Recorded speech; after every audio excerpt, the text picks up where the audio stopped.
Y para poner el tema sobre la mesa, le doy la bienvenida a nuestro director editorial Raúl Frías Lucio, mi compañero Víctor Hernández. Y bueno, pues el Secretariado Ejecutivo presumió y la Secretaría de Seguridad Pública presumió que los delitos, sobre todo el delito de homicidio doloso, haya bajado en enero del 2022 en comparación con enero del 2021. 3 asesinatos en promedio menos. ¿Es suficiente? ¿Se debe alzar o lanzar las campanas al vuelo debido a esta reducción tan anunciada por el gobierno federal? Caballeros, les dejo el tema sobre la mesa. Muy buenas tardes. Hola, Eduardo, ¿cómo estás? Víctor, qué gusto saludarte. Raúl, muy buenas tardes. buenas tardes. A ver, me parece que si es tendencia, es una buena noticia. Me parece sin duda que los datos que presenta ayer el Secretariado Ejecutivo del Sistema Nacional de Seguridad y nos presenta esa disminución del 14% y de los demás delitos también marca bajas de acuerdo a los datos presentados. Sin embargo, bueno, ojalá, Víctor, fuera una tendencia para poder lograr reducir ya y tomar una tendencia que vaya marcando que se está empezando a reducir esta alza en los delitos de gran impacto, desde luego, y la incidencia de delitos en el país. Me parece que ojalá fuera la tendencia. Sin embargo, hay que ser reservado siempre con los datos, hay que ser reservado con soltar las campanas al vuelo, como decía Eduardo. Me parece que todavía falta, y falta mucho, porque no solamente se trata de este homicidio, que es el homicidio doloso, uno de los más, o el más grave, el delito más grave, que es el asesinato de personas, sino tenemos también, sí, lo que ha venido sucediendo, que es esta gran descomposición y la normalización de la delincuencia, Víctor. ¿A qué me refiero? Sí. Los hechos, por ejemplo, que ocurrieron hace unos días en Zacatecas, los hechos que ocurrieron en Caborca, sí, con estos grupos de más de 100 hombres armados en 20 camionetas entrando a la población de Caborca, levantando personas, disparando, lamentablemente, los hechos ocurridos en Acapulco, los hechos ocurridos en Michoacán, me parece que nos hablan, sí, Víctor, claro, de esta grave descomposición que hay. Pero ¿sabes qué es lo más delicado de todo? Además de los delitos per se, me parece la normalización que hemos hecho la sociedad de esta delincuencia. Pareciera como que ya es normal porque son tantos y tan frecuentes, claro, que pareciera que ya no impactan a la sociedad, Víctor. Claro, es la capacidad de asombro, Raúl, que va disminuyendo ante la insistencia y la presencia y la permanencia y el número de hechos de esta naturaleza, que primero te aterrorizas, te escandalizas, te alarmas, pero la fuerza de estar viendo que vuelven a ocurrir y vuelven a ocurrir, pues es la naturaleza humana, ¿no? Que va haciendo que esto se vuelva algo, entre comillas, normal, y lo vayas incluso hasta justificando. Pero mira, yo leía con interés este documento que me hiciste favor de compartir, la Galería del Horror, que escribe Causa en Común, y estoy asombrado del número de hechos que se presentan, donde vienen, bueno, desde las masacres, que es lo más común, pasando por las fosas clandestinas, pero luego viene una lista como de 15 actos que caen en la barbarie: la mutilación, la tortura por asesinato, el intento de linchamiento, el asesinato en personas de grupos vulnerables, entra el asesinato en periodistas, violencia contra los migrantes, en fin, es larguísima la lista de atrocidades, porque creo que no hay mejor palabra que describa esto, ¿no? Sí. Escuchaba con interés la entrevista de un representante hace unos momentos en nuestro propio espacio del sector del transporte público de camiones de carga, y decía que veía también con preocupación cómo antes, apenas hace unos meses, los delincuentes pues despojaban al chofer de la unidad, le quitaban los zapatos y lo abandonaban para que tardara en hacer el reporte. Ahora no, ahora los golpean y los matan. ¿Me explico? O sea, va creciendo el nivel de saña, el nivel de atentado, de agresión, y es un problema que desgraciadamente pues está vigente en todo el país, Raúl. Sí, y por ya eso me refería precisamente, ¿no? Mientras que el secretario ejecutivo, el gobierno, celebra esta reducción del 14% en los homicidios, que me parece excelente y qué bueno que marque tendencia, ojalá sea tendencia. Por otro lado, es muy interesante este estudio de Causa en Común, donde se revela precisamente estos horrores precisamente de estas masacres, de estas atrocidades. Atrocidades cuando se utiliza un exceso de la fuerza, cuando se utiliza cometer un delito para provocar terror, ¿sí? Y es algo de lo que ha venido sucediendo precisamente con esto. ¿Qué puedes decir, Víctor, si de, por ejemplo, el bebé que fue exhumado para meterlo a un penal en el estado de Puebla? ¿En qué mente, qué tipo de mente psicológica puede existir en los involucrados en este tipo de hecho?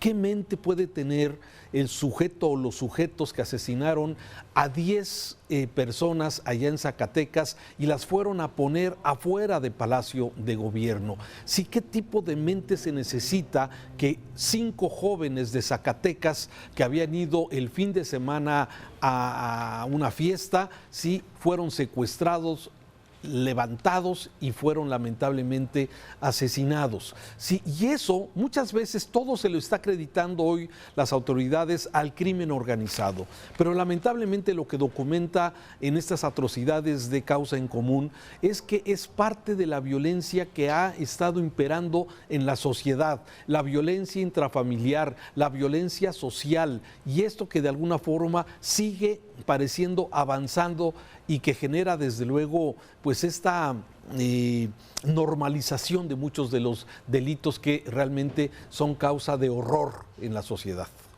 Fíjate, Raúl, yo veo este tema de las atrocidades desde 2 vertientes. Una, la que tiene que ver, bueno, tú bien lo mencionas, con los grupos delincuenciales organizados que traen su propia narrativa y su propio lenguaje, los mensajes que se mandan entre ellos, ¿no? La idea es aterrorizar, es demostrarle al rival lo que le va a pasar en caso de que se le encuentre o en caso de que lo capturen. Son mensajes entre ellos en donde la sociedad pues nada más está a la expectativa y ve cómo se mandan este tipo de mensajes: cuerpos descuartizados, cuerpos quemados, mutilados, y puestos en el lugar donde sea más visible, porque es parte del terrorismo, ¿no?, de crear el mensaje de terror. Pero también está la otra lectura, cuando se envían y se ponen frente a Palacio de Gobierno los cuerpos, ahí hay otra serie de mensajes, ¿no? Ahí va implícito la cuestión de un desarreglo o de un desencuentro con las autoridades o un reto, mandarles a decir: aquí estamos y a ver a quién le va peor, a ti o a mí. Así lo entiendo yo. Pero también está la otra gran vertiente, Raúl, que es el comportamiento personal. Mira, veía yo con horror cómo el asesinato de esta chica allá en Chiapas, donde por el solo hecho de tomarle una fotografía a un tipo que estaba robando su motocicleta, el tipo no tiene el menor recato para pegarle un tiro a la muchacha y acabar con su vida.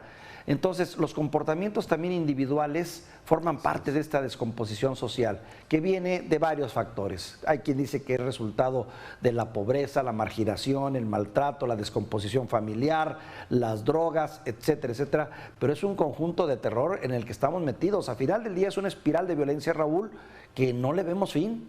Aún con estos porcentajes que tú dices que quieres creer que van a causar tendencia a la baja. Ojalá, pero tengo mis dudas.